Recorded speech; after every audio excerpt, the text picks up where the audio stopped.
We now go back to one of our top stories now. Foreign dignitaries will also be attending tomorrow's inauguration ceremony, and they've also started arriving in the country.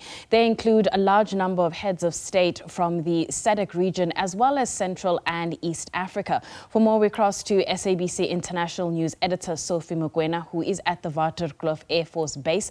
Good afternoon, Sophie. It's been quite interesting seeing the hive of activity at OR Tambo International Airport. Take us through what's happening on your side.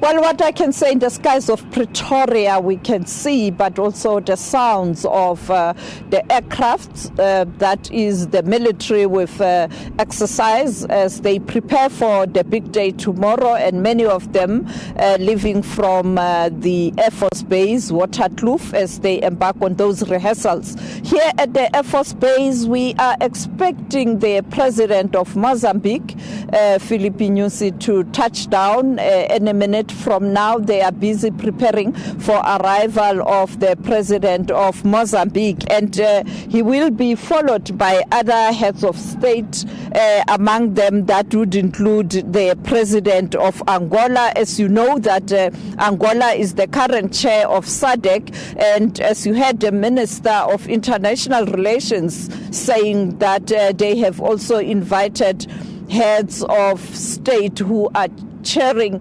different regional organizations on the continent. We also expect the president of Zimbabwe, Emmerson Mnangagwa, to arrive here at Waterkloof around 13:30.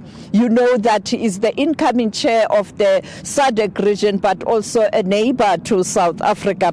We will also see the arrival of the president of the DRC, Felix Tshisekedi. As you know that Felix Tshisekedi was elected the head of state of the DRC. He's a member, his country is a member of the SADC region. And also Mauritius, the president of Mauritius will also arrive here.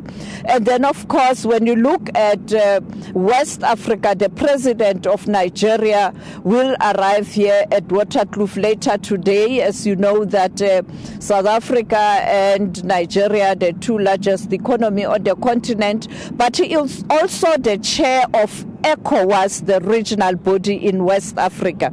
And then, of course, Cote d'Ivoire, you know very well, President Ouattara, a member of West Africa. And earlier on, we saw the arrival of the Prime Minister of Burundi. You know that Burundi is the current chair of East Africa. And of course, when you look at other regions, we saw the arrival of the Vice President of Cuba, who will be visiting the Freedom Park later this afternoon. My colleague Kaya Kumalo will be there to bring you that visit by the Vice President of Cuba at the Freedom Park. As you know, that Freedom Park, quite an important institution, as you know that in terms of the liberation of the southern region, that Quito-Canivali battle, where countries such as Russia and Cuba assisted countries in the south to attain liberation, and therefore you have a monument that depicts or that reminds us of that battle that led to the liberation of countries such as Angola, Mozambique, Namibia, and of course those countries assisting South Africa to attain its freedom. Well, thank you so much to our Foreign News International editor, Sophie Mokoena. We'll catch up with her in another hour or so, but we're going to take a quick break. When we come back, we'll have more news. Stay tuned.